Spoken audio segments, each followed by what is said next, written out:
Buenos días, bienvenidos a este culto el día 2 de agosto para la Iglesia Bautista Esperanza Viva. Espero que todo salga bien, puesto que estoy usando un móvil diferente al que normalmente uso y no sé cómo va a salir. Pero bueno, las circunstancias no siempre son las que queremos, ¿verdad?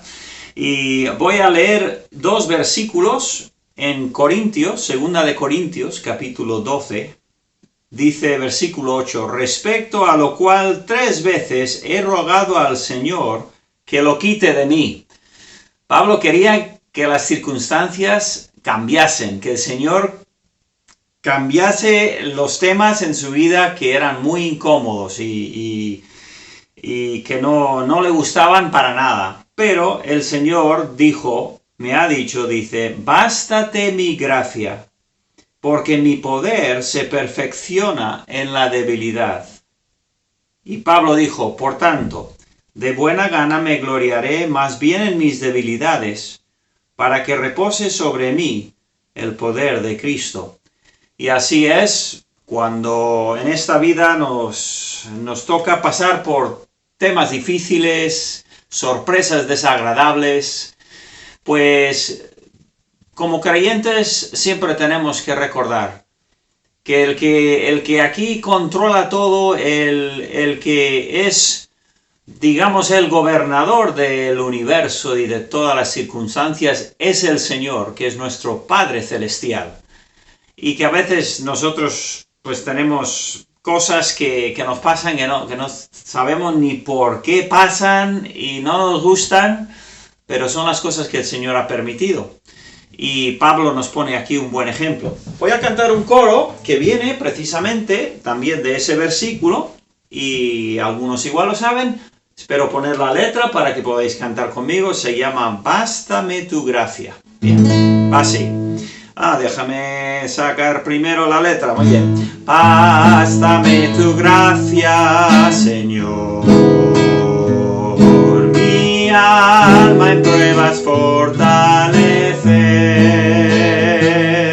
Si la noche oscura está, tu presencia me guiará.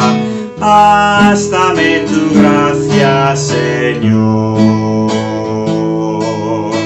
Bástame tu gracia, Señor. Mi alma en pruebas fortalecer. Si la noche oscura está, tu presencia me guiará. Bástame tu gracia, Señor. Y espero que así sea nuestra actitud cuando así la vida nos depara algún evento, alguna circunstancia desagradable. Muy bien, pues adelante, vamos con lo demás del culto o con el mensaje. Muy bien, pues hola a todos, menudo día. Como os dije, en cuestión de días, un ordenador, ¡puf!, dejó de funcionar de repente, el disco duro para la chatarra, no sirve para nada, de golpe. Y 2 móviles, uno viejo que, bueno, en fin, es una larga historia. El hermano Nico, amigo y genio de Irún, ha estado metiendo muchas horas y cree poder recuperar los dispositivos, pero haciendo verdaderas genialidades. Y bueno, mientras tanto, pues me ha llegado el fin de semana y sin poder tener las cosas que acostumbro tener, ¿no? Para poder sacar adelante los mensajes, el culto, la música y todo eso. Pero bueno, es lo que es. En las obras, pues gracias a Dios, esta semana hemos tenido bastante ayuda. Ya estamos en fases finales de la obra y hay oportunidades para que hermanos de la iglesia puedan ayudar. Y ya lo creo que hemos tenido ayuda. Bueno, Dani, mi hijo, siempre está ahí todos los días al pie del cañón metiendo cientos de horas y realmente conduciendo cientos de kilómetros, yendo a tiendas y comprando y consultando y eso. Y gracias, por supuesto, a Dani por todo ese trabajo. Y luego, pues, Juan también ha estado, Jorge ha estado varias veces, Wilmer y Walter llegaron ayer, Leandro ha pasado muchas horas, también ahí, Andrea, David y otros también. Entonces, gracias a Dios que hemos podido entrar en esta fase donde se podían usar las manos para aligerar la obra y ha ido bien. Y esta semana esperamos que ya se pueda terminar con todo lo que es armar polvo y ensuciar cosas para empezar a limpiar. Y gracias a todos los que os habéis apuntado al grupo de limpieza. Sabéis que hermana Tete esta semana empezará a organizar las cosas, así que tranquilos, si estáis en el grupo, si no estás en el grupo de limpieza, pues tienes que pedir permiso, no permiso, pero bueno, pedírmelo para que te ponga en el grupo y sepas cuándo y cómo se va a ir limpiando. Bien, ya son más de 20 personas que están ahí, y gracias por estar dispuestos a limpiar. Algunos igual lo podrán por el horario, pero por lo menos ahí están por si acaso. Y bueno, pues sin más, vamos adelante con diferente música y estudios y saludos de los hermanos. Y luego, pues al final tendremos ese segundo mensaje ya del Evangelio de Marcos y seguiremos viendo hoy un personaje bastante extraño y aprenderemos algo de él seguro. Muy bien, pues hasta pronto. Hola a todos mis queridos hermanos, ¿cómo están? Buenos días, espero que os encontréis muy bien y que el Señor os esté dando muchas y buenas bendiciones. Hoy quisiera comenzar a hablar de un tema que, como siempre, es muy interesante en la palabra de Dios, y es acerca del carácter de los hombres en los tiempos postreros. Es un tema que es muy amplio, y para comenzar vamos a mirar aquí en segunda carta del apóstol Pablo a Timoteo, segunda Timoteo capítulo 3, versículos 1 al 5. Lo voy a leer y os pido que sigáis con vuestra vista la lectura. En vuestras Biblias dice así: también debes saber esto, que en los postreros días vendrán tiempos peligrosos, porque habrá hombres amadores de sí mismos, avaros, vanagloriosos, soberbios, blasfemos, desobedientes a los padres, ingratos, impíos, sin afecto natural, implacables, calumniadores, intemperantes, crueles, aborrecedores de lo bueno, traidores, impetuosos, infatuados, amadores de los deleites más que de Dios, que tendrán apariencia de piedad, pero negarán la eficacia de ella. A estos evita. La palabra carácter, vamos a comenzar definiendo lo que quiere decir la palabra carácter en este caso. Es entre muchas definiciones posibles de esta palabra, la que es significativa de manera teológica indica que es la cualidad moral de la persona. Lo repito, es la cualidad moral de la persona. Por ejemplo, decir que Bernabé era varón bueno, ahí en Hechos 11:24, es decir, que era hombre de buen carácter. Esto es que era verdadero, era puro, era estable, era un hombre responsable. Era hombre de integridad. En sentido contrario, los hombres pueden tener un carácter malo, como el de Herodes, por ejemplo. También el carácter puede ser débil o fuerte, sea bueno o malo. El carácter fuerte normalmente tiene cualidades enérgicas y de liderato. El carácter débil es constantemente moldeado por el ambiente más reciente. O sea que puede ser moldeado por lo que le rodea. Esta persona con un carácter débil puede ser manejable y puede ser muy influenciable por las cosas que le rodean. Hemos leído ya aquí en 2 Timoteo capítulo 3 versículos 1 al 5, donde nos da una lista que vamos a llamarle la lista lamentable, que define el carácter de los hombres en los últimos tiempos. o como la Biblia lo llama, los tiempos postreros. Es muy importante resaltar el tiempo en el que ese carácter de los hombres será tan evidente. Dice la Biblia, los postreros días. El apóstol Pablo nos deja claro cuándo sería manifiesto ese carácter. Esta palabra postrero quiere decir final o finalmente o también último. O sea que esto sería manifiesto de manera especialmente palpable e inequívoca en los últimos días. Vamos a ir leyendo la lista uno por uno y la verdad es que no creo que tenga tiempo de terminar en una sola lección. Así que lo iremos desarrollando durante las lecciones que hagan falta. Número 1. El primero que aparece en la lista es un hombre amador de sí mismo.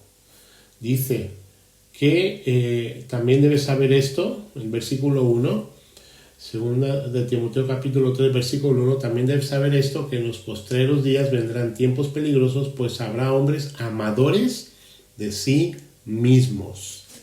Es muy interesante el origen de esta palabra. En el griego es philautos, que significa amante de sí mismo. Otro significado de esta palabra es narcisista. Otros significados son egoísta, egocéntrico, y el sentido de todo esto es que los hombres se amarán a sí mismos sin importarles más que el bien propio y sin importar cómo lo logren o cómo lo alcancen. Y yo te pregunto, ¿te suena esto conocido? Pues sí, es algo muy de la sociedad actual. Hice una búsqueda en internet sobre el tópico de sociedad egoísta. Así lo puse, sociedad egoísta. Y entre los primeros resultados me salieron diversos artículos publicados en distintos diarios digitales, como el Diario Vasco, el Correo, La Vanguardia, La Prensa, etc. Y en uno de estos artículos, un hombre ya mayor que fue entrevistado dijo las siguientes palabras: me he criado en un ambiente donde el abuelo siempre pensaba en los nietos. Hoy solo pensamos en el presente. Nadie piensa ya en el mañana. Somos súper egoístas. Estamos creando un mundo donde nuestros nietos no van a tener posibilidad de desarrollo. En otro artículo, el escritor dice lo siguiente, y el artículo tiene un título muy sugerente. Dice, una sociedad egoísta y carroñera. Os voy a leer esto que dice aquí. Dice, ¿qué duda cabe que vivimos en una sociedad dominada por el egoísmo? Basta con volver la mirada a la historia para comprobar que el culto a la personalidad es la manifestación más evidente de este yoísmo, avasallador y denigrante.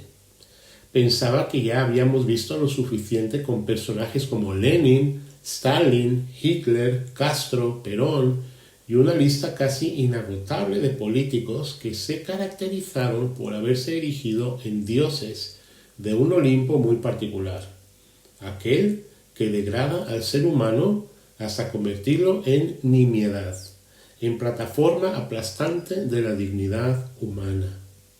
El penúltimo ejemplo lo vimos con la desaparición del polémico caudillo Hugo Chávez, cuyos funerales dieron lugar a descomunales manifestaciones impregnadas de un histrionismo colectivo y un histerismo casi místico. El culto a la personalidad es producto de la soberbia, que siempre va acompañada de un cohorte de virtudes como la prepotencia, el orgullo, la altanería, el menosprecio, la autosuficiencia, la vanidad y el microencefalismo intelectual. Y voy a dejar de leer porque hay más en el artículo, pero qué interesante que este es un artículo escrito por una persona que no es creyente y lo está viendo desde una perspectiva como no creyente, y ya está diciendo que vivimos en una sociedad donde la gente solamente piensa en sí misma. Así que es muy interesante. Podríamos ver más ejemplos, pero no lo vamos a hacer. Lo que sí nos queda muy claro es que la humanidad no es ignorante de que lo que caracteriza a la sociedad actual es el egoísmo, el pensar en el bien personal, en buscarlo a toda costa, aun si para ello tengo que pasar por encima de los demás. El apóstol Pablo le dejó claro a Timoteo que la primera característica en el carácter de la humanidad en los últimos días sería un enamoramiento de sí misma, alimentada por su propio egoísmo, dispuesta a lo que haga falta para satisfacer sus propios deseos. Una pregunta: ¿cuál es el antídoto bíblico para contrarrestar este mal en el corazón humano? Pues la Biblia nos enseña y nos da los recursos necesarios para que nosotros, que vivimos en este mundo y que tenemos una naturaleza pecaminosa y egoísta, a pesar de eso, que podamos vivir de una manera victoriosa y agradable delante de Dios. Y Dios mediante, la semana que entra vamos a ver cuál es lo que la Biblia nos da como antídoto para contrarrestar este mal corazón, mal carácter de amarse a sí mismo, de ser egoísta y de pensar solamente en uno mismo. Pues mis hermanos, que el Señor los bendiga y espero que meditéis en esto que hemos visto y que oremos para que el Señor nos siga enseñando buenas cosas a través de su palabra, que vivamos para la gloria de su nombre. Que el Señor los bendiga.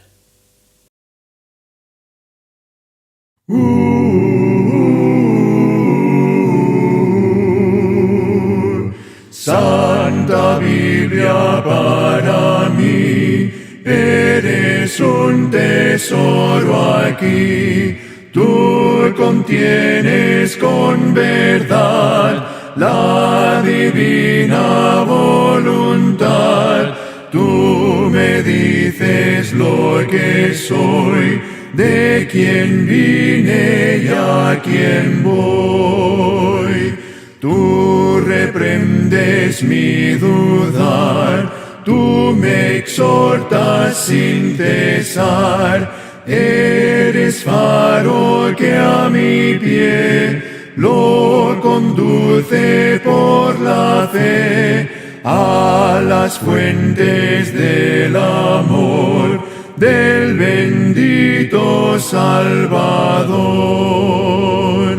Eres infalible voz del Espíritu de Dios, que vigora al alma da cuando en aflicción está. Tú me enseñas a triunfar de la muerte y el pecar. Por tu santa letra sé que con Cristo reinaré. Yo que tan indigno soy, por tu luz al cielo voy. Santa Biblia para mí, eres un tesoro aquí.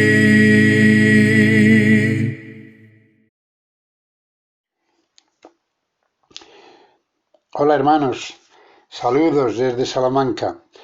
Bueno, quiero compartir con vosotros un pensamiento titulado Es un proceso. Cuando vemos en el capítulo 11, verso 44 de Juan, es donde el Señor Jesús resucita a Lázaro. Podemos aprender bastante de este versículo. En el momento en que aceptas a Cristo, Él te cambia desde adentro hacia afuera. Sin embargo, algunas experiencias de tu pasado pueden hacerte ir más despacio, mantenerte atado y determinar cómo te ves a ti mismo. Aunque el Espíritu Santo hace el trabajo inicial, la transformación es un proceso. No ocurre de la noche a la mañana, sino que lleva su tiempo. Cuando Jesús estaba ante la tumba de su amigo Lázaro, llamó: Lázaro, ven fuera. Juan 11:34. Y este, que había estado muerto durante 4 días, salió arrastrando los pies, ya que estaba todavía envuelto de la cabeza a los pies como una momia. Date cuenta que el sudario, que era un gran estorbo, no se desprendió por sí solo. Al llamarle Jesús, no fue así, sino que Jesús dijo a sus amigos: desatadlo y dejadlo ir. Juan 11:44. Y con la ayuda de estos, Lázaro fue libre para proseguir una nueva vida. La Biblia dice: de modo que si alguno está en Cristo Jesús, nueva criatura es. Las cosas viejas pasaron, todas son hechas nuevas. 2 Corintios 5:17. Cuando Jesús te salva, sales de la tumba envuelto en el sudario de tu pasado. ¿Qué pasado? Puedes preguntarte. ¿Cuál es el pasado? ¿Qué sudario puede haber? Pues hay muchos. Por ejemplo, influencias negativas y formas de pensar. Antes de conocer a Jesús, antes de conocer su palabra, antes de conocer su voluntad y antes de conocer su sentir, teníamos o tenemos o tenéis, todo aquel atravesamos esa etapa de tener unos pensamientos muchas veces negativos, influencias de otras personas o de otras cosas que no van acorde con la palabra de Dios y con los deseos de Dios, formas de pensar, pensamos de diferente manera, baja autoestima. A veces, aun siendo creyentes, no nos consideramos valiosos como Dios lo hace con cada uno de nosotros. Y hay un contraste que se produce muchas veces. Hay veces que el orgullo también se antepone y predomina en todo esto, y nos consideramos superiores a los demás, y ambas cosas no van acorde a la voluntad de Dios, ni uno ni lo otro. Y otra, pues, antiguas adicciones y costumbres. Antes de conocer al Señor, antes de conocer su palabra, mantenemos, y yo creo que hemos atravesado muchos por ellas, adicciones, adictos al alcohol, otros quizá a las drogas, otros quizás, no sé, pues puede ser el chocolate o vivir una vida adicta a tantas cosas que no nos convienen o costumbres también. Y hay costumbres, por ejemplo, que las hemos copiado, que nos han pegado, las hemos aprendido de nuestros antecesores, de nuestros padres, nuestros vecinos, nuestros amigos anteriores no creyentes, y son unas costumbres que tampoco van acorde a ello, y por eso también debemos de tener en cuenta que muchas no le agrada a Dios y debemos de cambiar. Y otra, amistades destructivas. Y en esta quiero enfatizar un poco, en amistades destructivas. Por eso Dios manda a gente que te quiere para quitarte el envoltorio y te lance hacia tu propio potencial, a una nueva vida. Ese envoltorio como el de Lázaro, ese envoltorio en la vida espiritual que no nos deja caminar conforme a la voluntad de Dios. Es importante identificar esas amistades. Cuando Jesús dio la orden de desatarlo y dejarlo ir, no le dijo a cualquiera, se lo ordenó a gente que estaba en el entorno de él, amistades del Señor o por lo menos de Lázaro. Y sabemos que Lázaro era amigo de Jesús, y Dios mandará a gente que te quiere para quitarte el envoltorio y el sudario y lo que estorba para andar por una vida cristiana y por tanto una vida correcta. Si eres un poco observador, puedes ver lo siguiente. Mira aquellos que abandonan la iglesia y el evangelio, y eso creo que lo hemos visto en todas las iglesias. No lo hacen de la noche a la mañana, es un proceso. comienzan por abrir amistades nada aconsejables. Sobre todo en jóvenes lo podemos ver más. Amistades que cabalgan hacia la discoteca, un cigarrillo, una copa, un poco de droga, andando a deshoras de la noche, con lo que terminan envueltos en un sudario que les impide caminar. Hay jóvenes que hemos visto que dejan de ir al culto por no madrugar porque se acostaron a deshoras y no son capaces ya de levantarse, y así comienza una vida de desastre.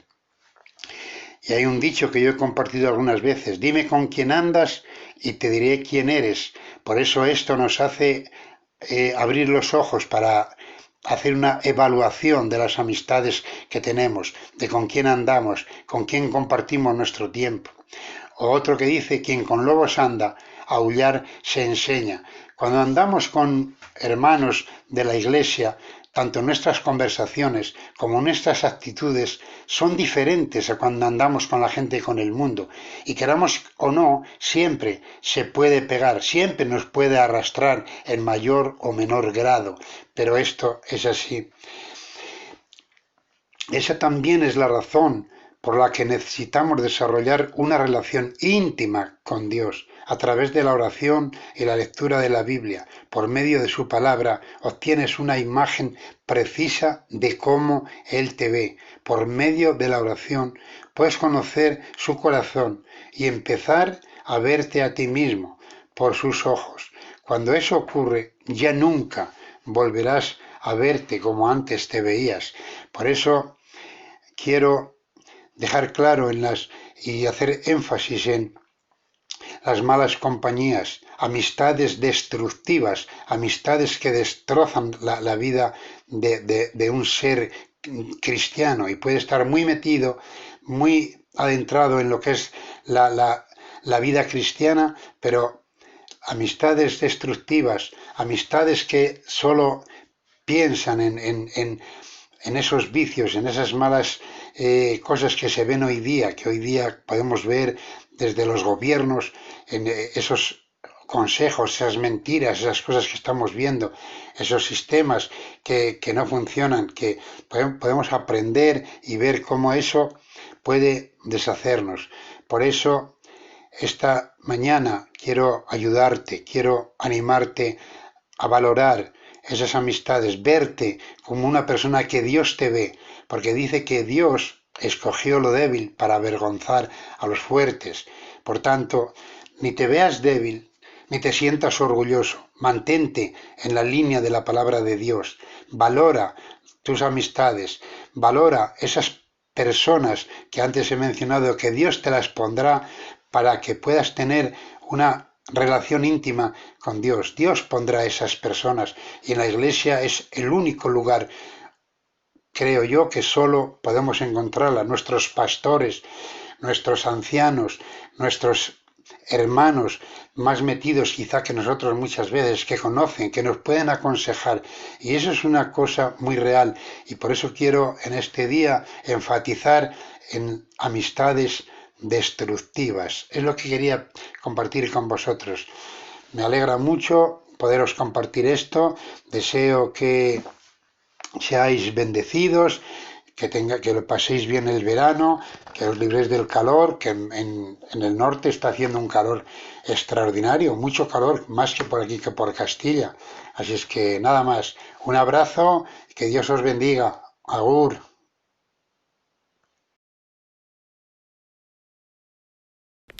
Muy buenos días, hermanos, soy Iñaut y os mando un saludo y un abrazo enorme desde Jaca, que estamos aquí la familia Mendía. Y nada, pues le doy gracias a Dios por la salud, sobre todo, que todos en la familia estamos bien y todos los de la iglesia también estéis bien. Y también le doy gracias pues por las obras de la iglesia, que como vemos están avanzando poco a poco y se está quedando muy muy bien, y que sea lo que Él quiera y en el tiempo que Él quiera. Pues nada, un fuerte abrazo y pronto nos vemos.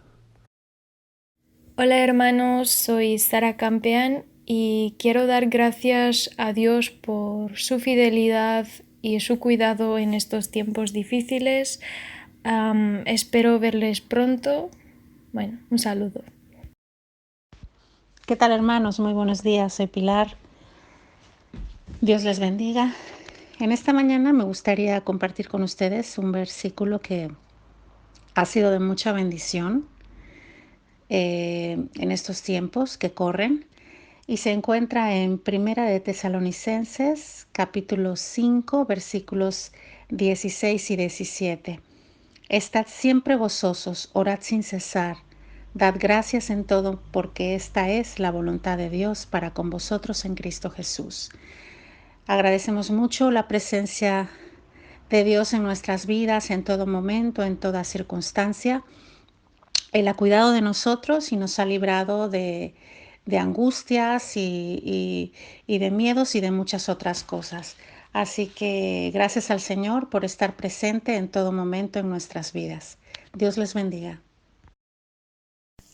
Hola hermanos, bendiciones a todos. Soy Inés. Quiero compartir con vosotros un versículo que se encuentra en el Salmo 75, versículo 1, que dice: gracias te damos, oh Dios, gracias te damos, pues cercano está tu nombre, los hombres cuentan tus maravillas. Amén.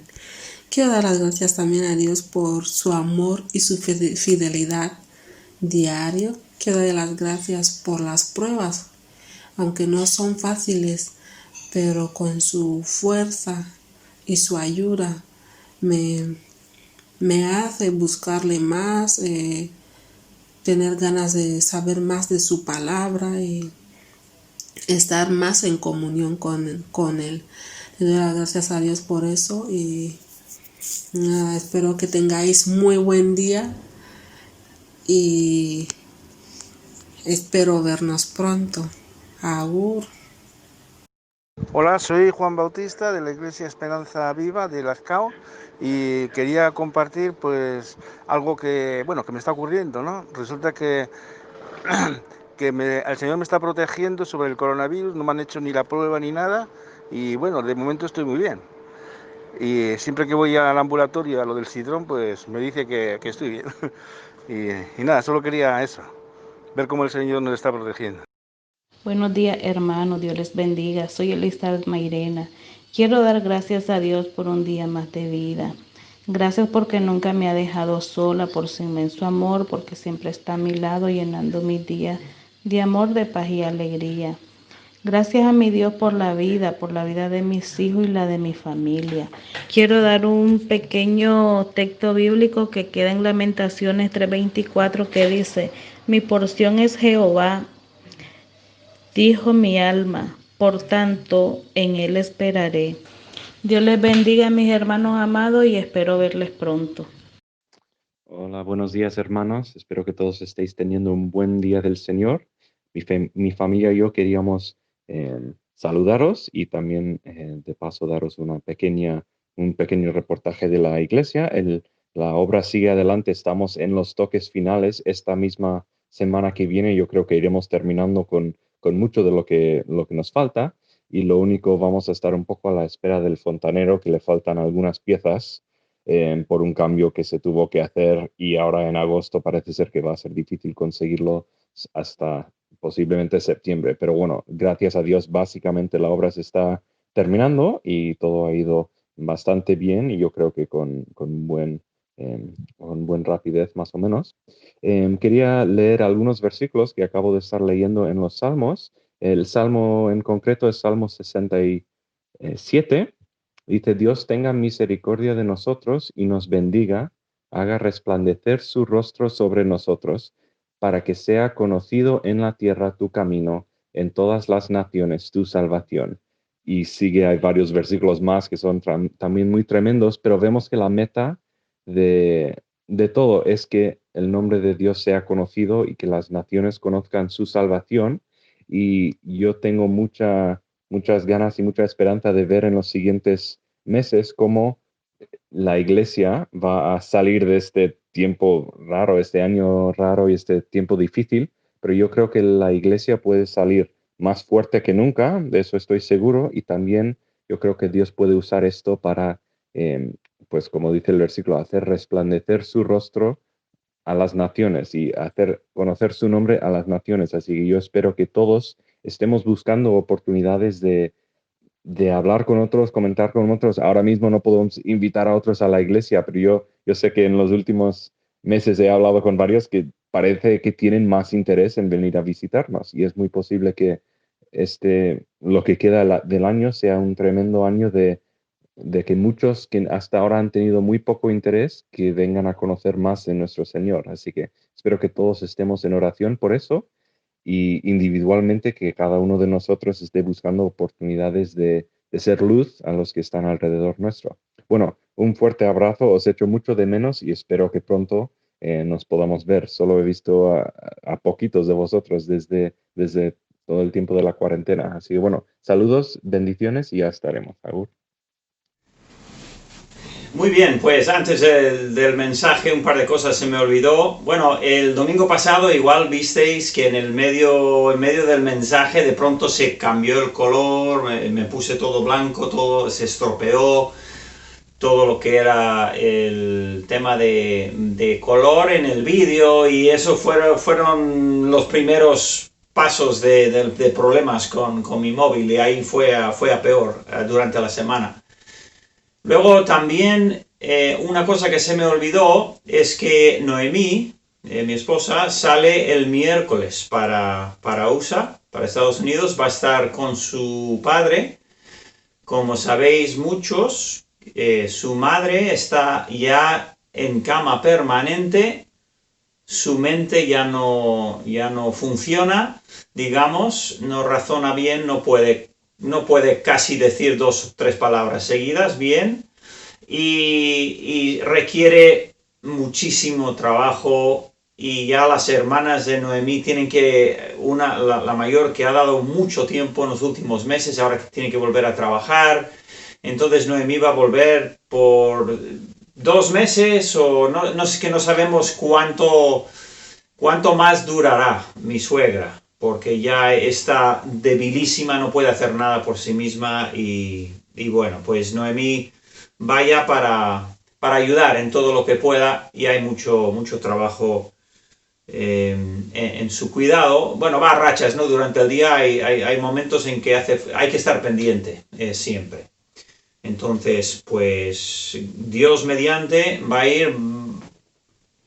Los vuelos todo está muy raro estos días con el tema del COVID y tiene que tomar 4 vuelos para llegar a casa.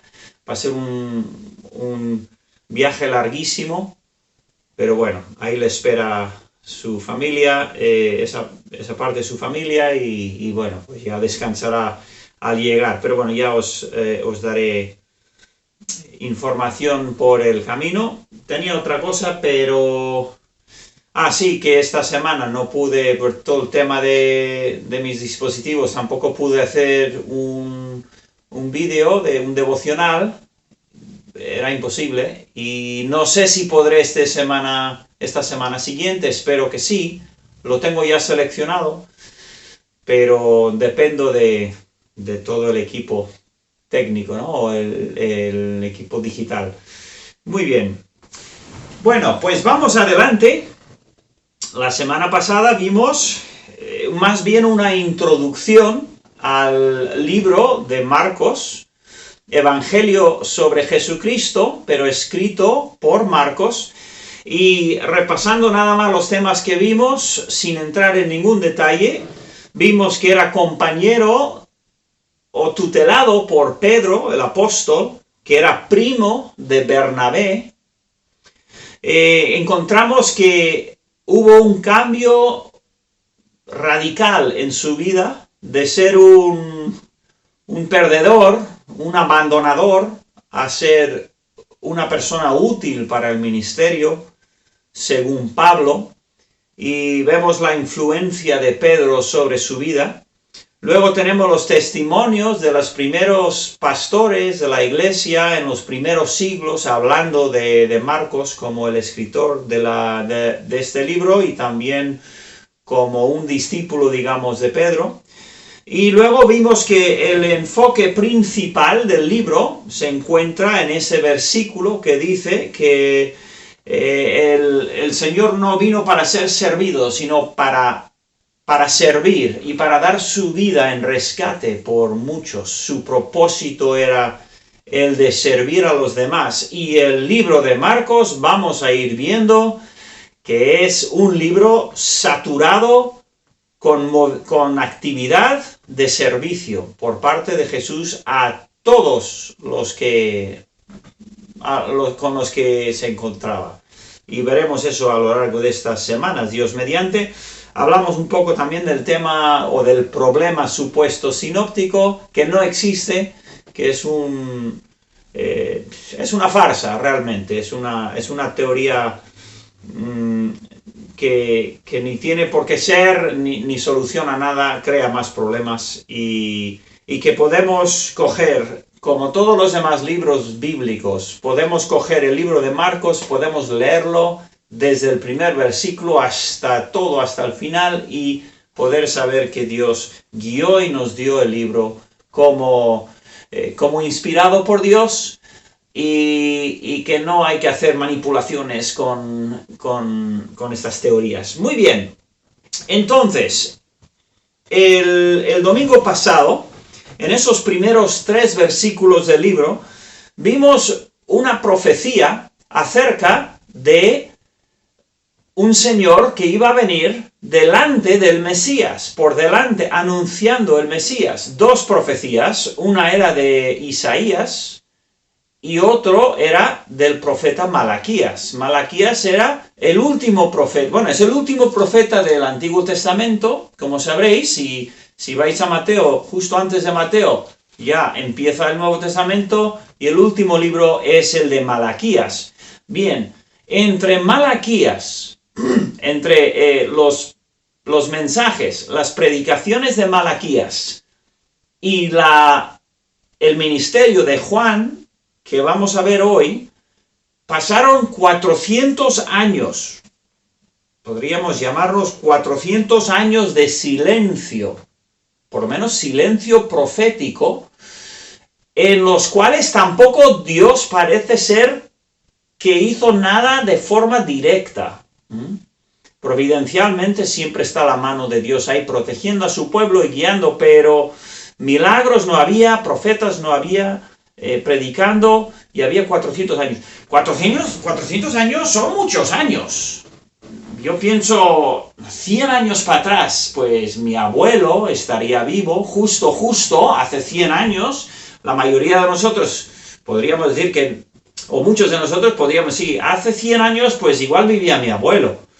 O quizás en algún caso bisabuelo, pero multiplica por 400 años. Es mucho tiempo. Y en esos siglos, los judíos no habían recibido ningún mensaje nuevo de Dios. Pues eso, un silencio profético.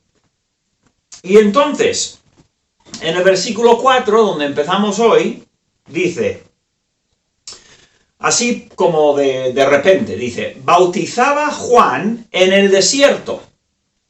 Y como terminamos en la última sesión, terminamos con esas palabras. ¿Este Juan? ¿Quién es este Juan? Bueno, aprendemos de Juan en los otros evangelios. Es un pariente de Jesús en la carne, y dice que bautizaba Juan en el desierto. De vez en cuando en el mensaje, si me da tiempo, voy a subir algunas fotos a la pantalla. No sé si podré con todos los cambios que tengo hoy. Pero bautizaba Juan en el desierto y predicaba el bautismo de arrepentimiento para perdón de pecados. ¿Qué quiere decir todo esto?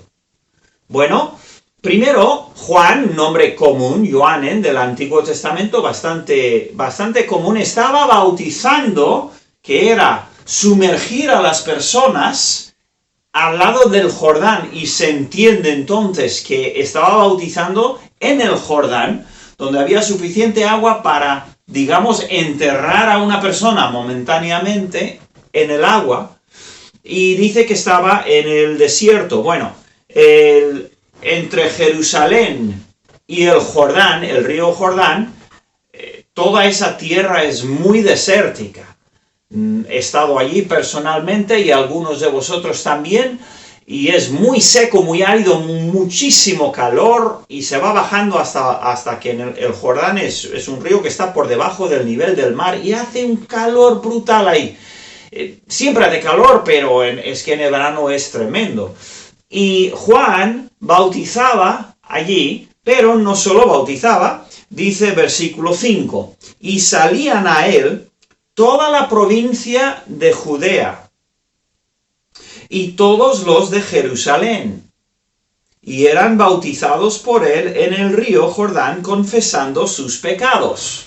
Bien, este señor lo que está sucediendo es muy extraño. Recuerda, 400 años hace que sale un predicador, profeta, y ahora hay un señor en el desierto que está en el río Jordán haciendo unas cosas bastante curiosas.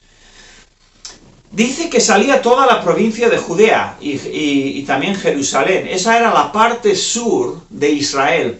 Por encima de Judea habían dos secciones, dos regiones muy grandes. Estaba Samaria y luego estaba la región de Galilea.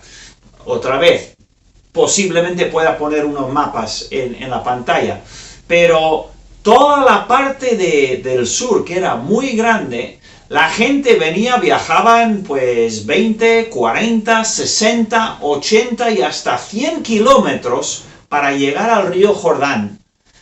Y para ver a un fenómeno, a algo que estaba sucediendo muy extraño. Había un hombre predicando.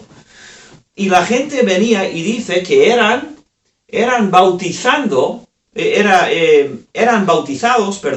por él en el río Jordán. Y luego pone, confesando sus pecados. Bien, el mensaje de Juan lo veremos más adelante también, pero cuando dice que estaban confesando sus pecados, no estaban confesando sus pecados a Juan. No es la idea, para nada. Estaban confesando sus pecados en el sentido de decirlo, exponer o decir, mira, yo soy pecador y necesito a Dios, necesito el perdón de Dios. Era una expresión humilde de cualquier persona que tenía un corazón humilde y que reconocía que cuando Juan, que luego vemos que predicaba, arrepentíos porque viene el Mesías, la gente que tenía un corazón sensible, esa gente respondía al mensaje, y entonces Juan los bautizaba, y era un ritual, era una expresión de humildad de estas personas, diciendo, ¿sabes qué? Yo reconozco que soy pecador, y reconozco que yo necesito a Dios, necesito al Mesías. Y pues Juan pues bautizaba, y esto era lo que él hacía con esta señal. Evidentemente, no bautizaba a todas las personas que querían, solamente a aquellos que estaban dispuestos a reconocerse pecadores. Y qué importante es hoy en día encontrar, y qué bueno es encontrar personas que reconocen su pecado, reconocen que son pecadores y que necesitan a alguien, necesitan a Dios, para arreglar los problemas del corazón. Hay muchas personas que no reconocen ser pecadores. Es tan fácil demostrar que todos somos pecadores. Es facilísimo. Todos imponemos en los demás ciertos criterios que nosotros no cumplimos. Somos hipócritas. Nosotros no queremos que los demás nos mientan, a que nos enfadamos si la gente miente con nosotros, o si la gente nos falta respeto, pero nosotros ¿qué hacemos?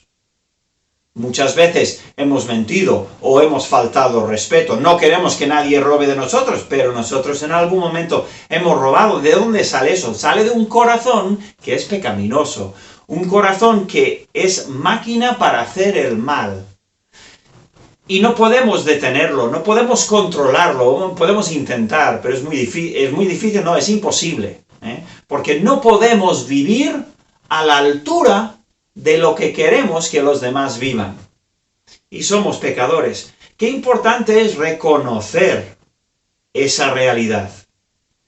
Y entonces estar abiertos a que haya una solución en algún sitio. Tiene que haber solución para mi pecado, que además, si somos honestos, nos molesta muchísimo por dentro. Entonces, Juan bautizaba y predicaba al lado del Jordán y en el Jordán, y la gente venía a él. Y luego el versículo 6 dice, y aquí vemos unas cosas un poco extrañas, por lo menos a nosotros, desde luego, y Juan estaba vestido de pelo de camello, y tenía un cinto de cuero alrededor de sus lomos, y comía langostas y miel silvestre. Así que este señor Juan, que vivía en el desierto y predicaba al lado del río Jordán, que estaba en todo ese sitio desértico, no era hombre de ciudad. No se vestía con ropa comprada en Cortefiel o en Carrefour. No. Él vivía y comía ropa y comida del campo. No eran cosas muy inusuales, eran cosas hasta cierto punto normales, pero él era muy estricto. Además, estricto en su dieta, porque él había sido un nazareo, era un voto especial desde que nació. Dice el capítulo 1 de Lucas, que él había sido desde el comienzo dedicado, devoto especial a Dios, desde que era niño. Pero claro, recuerda, 400 años de silencio. Y de pronto la gente empieza a oír, oye, hay uno que está en el Jordán predicando arrepentimiento y bautizando a la gente, y van miles de personas a escucharle. Y además va vestido. ¿Y cómo va vestido? Bueno, curiosamente, iba vestido como un profeta del Antiguo Testamento que todos conocían. En el libro de Segunda de Reyes, en el capítulo 1, hay una descripción de un profeta que decía, un rey le pregunta a otro, ¿cómo era aquel varón que encontrasteis y os dijo tales palabras? Y ellos le respondieron, un varón que tenía vestido de pelo y ceñía sus lomos con un cinturón de cuero. Y el rey dijo, es Elías, el profeta Elías. Pues Juan viene vestido como el famoso profeta Elías. Bueno, eso ya sería algo, pero fíjate en otra cosa. ¿Te acuerdas que dije que el último libro de la Biblia era Malaquías, verdad? Que era el último profeta, y era el último en hablar hacía 400 años. Malaquías, librito pequeño, tiene 4 capítulos. Mira lo que dicen los últimos 2 versículos de este libro. Los versículos que cerraron el Antiguo Testamento y abrieron ese silencio de 400 años. Mira lo que dijo Malaquías. He aquí, yo os envío el profeta Elías, antes que venga el día de Jehová grande y terrible. Él hará volver el corazón de los padres hacia los hijos y el corazón de los hijos hacia los padres, no sea que yo venga y hiera la tierra con maldición. Entonces, el último mensaje que habían tenido los judíos, el pueblo de Israel, era de que iba a venir uno que era como Elías, el profeta Elías. Elías era del siglo, me parece que era del siglo 8, más o menos, hacía 800 años. Entonces, ahora viene uno predicando al lado del Jordán, uno que se llama Juan, está bautizando, pero se viste como Elías, tal y como había predicho o había profetizado el profeta Malaquías hacía 400 años. Bien, seguimos y terminamos con el siguiente versículo para hoy. Y predicaba, decía Juan, viene tras mí el que es más poderoso que yo.